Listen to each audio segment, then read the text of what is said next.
श्रीमद् भागवत महापुराण 10वें स्कंध 55वां अध्याय। इस अध्याय के अंतर्गत आज आप सुनेंगे प्रद्युम्न का जन्म और सम्रासुर का वध। श्री सुखदेव जी कहते हैं, हे परीक्षित, कामदेव भगवान वासुदेव के ही अंश हैं। वे पहले रुद्र भगवान की क्रोधाग्नि से भस्म हो गए थे। अब फिर शरीर प्राप्ति के लिए उन्होंने अपने अंशी भगवान वासुदेव का ही आश्रय लिया। वे ही काम अब की बार भगवान श्री कृष्ण के द्वारा रुक्मिणी जी के गर्भ से उत्पन्न हुए और प्रद्युम्न नाम से जगत में प्रसिद्ध हुए।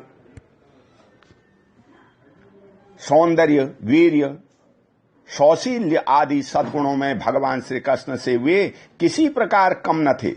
बालक प्रद्युम्न अभी 10 दिन के ही न हुए थे कि काम रूपी सम्रासुर वेश बदल करके सूतिका ग्रह से उन्हें हर ले गया और समुद्र में फेंक करके अपने घर लौट गया। उसे मालूम हो गया था कि यह मेरा भावी शत्रु है। समुद्र में बालक प्रद्युम्न को एक बड़ा भारी मत्स्य निगल गया।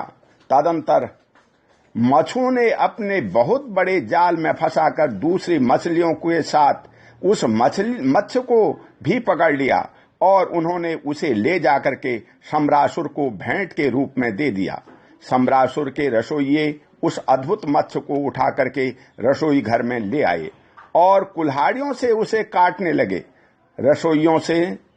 रसोइये ने मत्स्य के पेट में बालक देख करके उसे सम्रासुर की दासी मायावती को समर्पित कर दिया। उसके मन में बड़ी शंका हुई।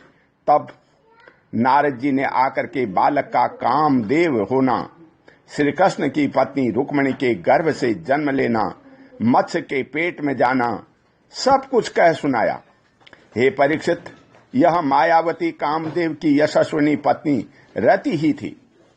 जिस दिन शंकर जी के क्रोध से कामदेव का शरीर भस्म हो गया था, उसी दिन से वह उसकी देह के रूप में उत्पन्न होने की प्रतीक्षा कर रही थी। उसी रति को सम्रासुर ने अपने यहाँ दाल भात बनाने के काम में नियुक्त कर रखा था।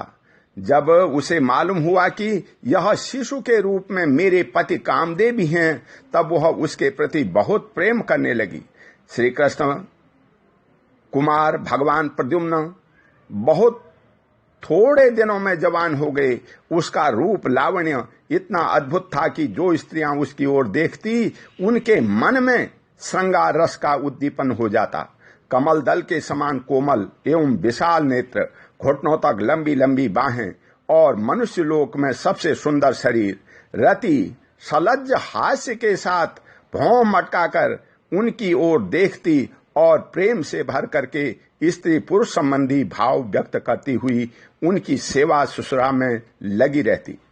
श्री कृष्ण नंदन भगवान प्रद्युम्न ने अपने भाव में परिवर्तन देखकर कहा, देवी, तुम तो मेरी माँ के समान हो। तुम्हारी बुद्धि उल्टी कैसे हो गई? मैं देखता हूँ कि तुम माता का भाव छोड़ करके कामिनी के समान हाव भाव दिखा रही हो। रति ने कहा, प्रभु, आप स्वयं भगवान नारायण के पुत्र हैं। सम्रासुर आपको सूतिका ग्रह से चुरा लाया था। आप मेरे पति स्वयं कामदेव हैं और मैं आपकी सदा की धर्मपत्नी रति हूँ। मेरे स्वामी, जब आप 10 दिन के भी न थे, तब इस सम्रासुर ने आपको हर कर समुद्र में डाल दिया था। वहां एक मत्स्य आपको निगल गया और उसी के पेट से आप यहाँ मुझे प्राप्त हुए हैं। यह सम्रासुर सैकड़ों प्रकार की माया जानता है। इसको अपने बस में कर लेना या जीत लेना बहुत ही कठिन है। आप अपने इस शत्रु को मोहन आदि मायाओं के द्वारा नष्ट कर डालिए। हे स्वामिन, अपनी संतान आपके खो जाने से आपकी माता पुत्र स्नेह से व्याकुल हो रही है। वे आतुर होकर के अत्यंत दीनता से रात दिन चिंता करती रहती है। उसकी ठीक वैसी ही दशा हो रही है जैसी बच्चा खो जाने पर कुररी पक्षी की अथवा बछड़ा खो जाने पर बेचारी गाय की होती है।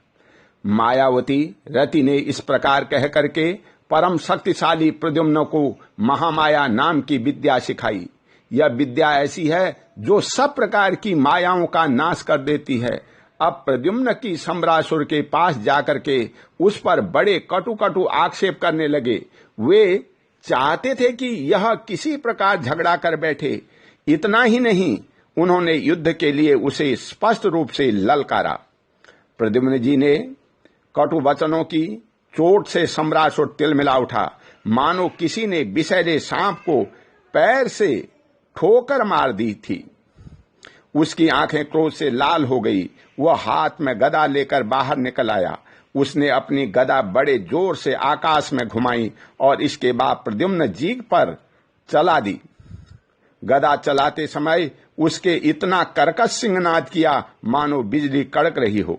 हे परीक्षित, भगवान प्रद्युम्न ने देखा कि उसकी गदा बड़े वेग से मेरी ओर आ रही है, तब उन्होंने अपनी गदा के प्रहार से उसकी गदा गिरा दी और क्रोध में भर करके अपनी गदा उस पर चलाई। तब वह दैत्य मायासुर की बतलाई हुई आसुरी माया का आश्रय लेकर के आकाश में चला गया और वहीं से प्रद्युम्न जी पर अस्त्र शस्त्रों की वर्षा करने लगा। महारथी प्रद्युम्न जी पर बहुत ही अस्त्र वर्षा करके जब वह उन्हें पीड़ित करने लगा, तब उन्होंने समस्त मायाओं को शांत करने वाली सत्वमयी महाविद्या का प्रयोग किया। तदंतर सम्रासुर ने यक्ष, गंधर्व, पिशाच, नाग और राक्षसों की सैकड़ों मायाओं का प्रयोग किया, परंतु श्री कृष्ण कुमार प्रद्युम्न जी ने अपनी महाविद्या से उन सब का नाश कर दिया। इसके बाद उन्होंने एक तीक्ष्ण तलवार उठाई और सम्रासुर का किरीट एवं कुंडल से सुशोभित सिर, जो लाल लाल दाढ़ी मूछों से बड़ा भयंकर लग रहा था, काट कर धड़ से अलग कर दिया। देवता लोग पुष्पों की वर्षा करते हुए स्तुति करने लगे और इसके बाद मायावती रति, जो आकाश में चलना जानती थी, अपने पति प्रद्युम्न जी को आकाश मार्ग से द्वारकापुरी में ले आई। हे परीक्षित, आकाश में अपनी गोरी पत्नी के साथ सांवले प्रद्युम्न जी की ऐसी शोभा हो रही थी मानो बिजली और मेघ का जोड़ा हो। इस प्रकार उन्होंने भगवान के उस उत्तम अंतपुर में प्रवेश किया जिसमें सैकड़ों श्रेष्ठ रमणियां निवास करती थी। अंतपुर की नारियों ने देखा कि प्रद्युम्न जी का शरीर वर्षाकालीन मेघ के समान श्याम वर्ण है, रेशमी पीतांबर ग्रहण किए हुए हैं, घुटनों तक लंबी भुजाएं हैं, रत्नारे नेत्र हैं और सुंदर मुख पर मंद मंद मुस्कान की अनूठी ही छटा है। उसके मुखारबिंद पर घुंघराली और नीली अलकें इस प्रकार शोभायमान हो रही हैं मानो भौरे खेल रहे हों। वे सब उन्हें श्री कृष्ण समझ करके सकुचा गई और घरों में इधर उधर लुक छुप गई। फिर धीरे धीरे स्त्रियों को यह मालूम हो गया कि ये श्री कृष्ण नहीं हैं, क्योंकि उनकी अपेक्षा उनमें कुछ विलक्षणता अवश्य है। अब वे अत्यंत आनंद और विस्मय से भर करके इस श्रेष्ठ दंपति के पास आ गई। इसी समय वहां रुक्मिणी जी आ पहुंची। हे परीक्षित, उनके नेत्र कजरारे और वाणी अत्यंत मधुर थी। इस नवीन दंपति को देखते ही उन्हें अपने खोए हुए पुत्र की याद हो आई। वात्सल्य स्नेह की अधिकता से उनके स्तनों में दूध झरने लगा।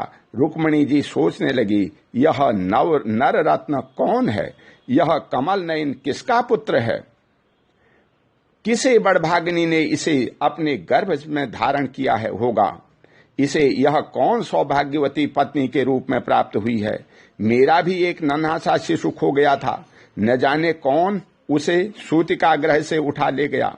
यदि वह कहीं जीता जागता होगा तो उसकी अवस्था तथा रूप भी इसी के समान हुआ होगा। मैं तो इस बात से हैरान हूं कि इसे भगवान श्याम सुंदर की सी रूपरेखा, अंगों की गठन, चाल ढाल, मुस्कान, चितवन और बोलचाल कहीं से प्राप्त हुई? कहां से प्राप्त हुई? हो न हो यह वही बालक है जिसे मैंने अपने गर्भ में धारण किया था, क्योंकि स्वभाव से ही मेरा स्नेह इसके प्रति उमड़ रहा है और मेरी बाहें भी फड़क रही हैं। जिस समय रुक्मिणी जी इस प्रकार सोच विचार कर रही थी, निश्चय और संदेह के झूले में झूल रही थी, उसी समय पवित्र कीर्ति भगवान श्री कृष्ण अपने माता पिता देवकी वसुदेव जी के साथ यहाँ पधारे। भगवान श्री कृष्ण सब कुछ जानते थे, परंतु वे कुछ न बोले, चुपचाप खड़े रहे। इतने में ही नारद जी वहां आ पहुंचे और उन्होंने प्रद्युम्न जी को सम्रासुर का हर ले जाना, समुद्र में फेंक देना आदि जितनी भी घटनाएं घटित हुई थी वे सब कह सुनाई।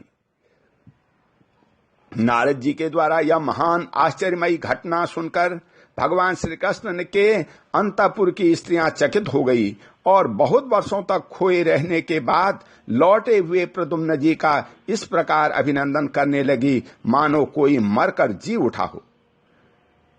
देवकी जी, वसुदेव जी, भगवान श्री कृष्ण, बलराम जी, रुक्मिणी जी और स्त्रियां सब उस नव दंपति को हृदय से लगाकर बहुत ही आनंदित हुए।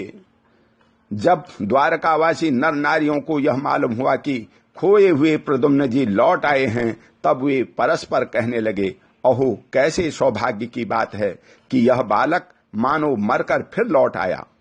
हे परीक्षित, प्रद्युम्न जी का रूप रंग भगवान श्री कृष्ण से इतना मिलता जुलता था कि उन्हें देखकर उनकी माताएं भी उन्हें अपना पतिदेव श्री कृष्ण समझ करके मधुर भाव में मग्न हो जाती थी और उनके सामने से हटकर एकांत में चली जाती थी।